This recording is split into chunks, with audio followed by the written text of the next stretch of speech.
যে তার পুরো শক্তির সাথে ইরানের উপর হামলা করে। কিন্তু ট্রাম্প তখনও পুরান দিকেই ছিল। বলা যায় নেতানিয়াহুর এই প্রেসার দেওয়ার কারণে আমেরিকার প্রেসিডেন্ট ডোনাল্ড ট্রাম্প রাগান্বিত হয়ে নেতানিয়াহুর বিরুদ্ধে একটা পোস্ট করে। The president-elect shared a video criticizing Israeli Prime Minister Benjamin Netanyahu. He's a deep, dark son of a post bitch. করে যে আমেরিকাকে নেতানিয়াহু ইরানের উপর হামলা করার জন্য বাধ্য করছে। এই পোস্টের পর ট্রাম্প ইসরায়েলের বিরুদ্ধে এটাও বলে, I'm not allowing Israel to annex the West. যখন ইসরায়েল কাতারের উপর হামলা করে তখন ট্রাম্প নেতানিয়াহুর বিরুদ্ধে এটাও So বলে। I was very unhappy about it. তারপর নেতানিয়াহুকে তার অফিসে এনে পুরো দুনিয়ার সামনে নেতানিয়াহুকে কাতারের আমিরকে কল দিতে বলে। পুরো দুনিয়ার সামনে নেতানিয়াহুকে দিয়ে ক্ষমা চাওয়ায়।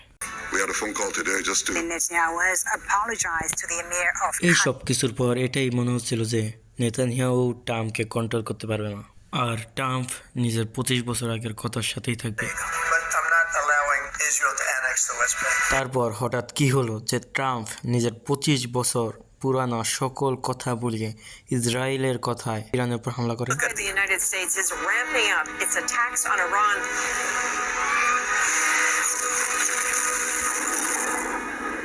যখন ট্রাম্প ইসরায়েলের কথা মানতে নারাজ, তখন আমেরিকাতে নতুন একটা ফাইল সকলের সামনে আসে। The Epstein Files. Controversial Epstein files, pieces of the Epstein files. Documents from the Epstein এই ফাইলে দুনিয়ার বড় বড় লোক এক্সপোজ হয়, जैसे कि बिल क्लिंटन, बिल गेट्स और डोनाल्ड ट्रंप।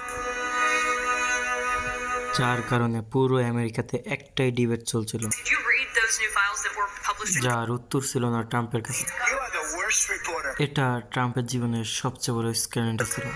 এপস্টেইন ফাইলে লাখো লাখো সিক্রেট ফ্লেজ বের হয়।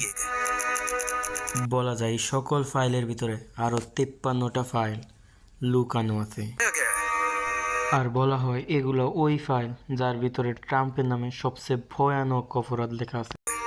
বলা যায় এটাই ওই পেশা ছিল যা ট্রাম্প সহ্য করতে পারেনি। এই জন্যই ট্রাম্প নিজের 25 বছর পুরানো স্ট্যান্ডকে বদলে ফেলে, এবং কি এই ফাইল রিলিজ করার পর নেতানিয়াহুকে আমেরিকাতে অনেক বড় একটা দাওয়াতে বলা হয়। আর এই কনভারসেশনে ট্রাম্প পুরোপুরি বদলে যায় এবং কি নেতানিয়াহুর সকল কথা মেনে নেয়।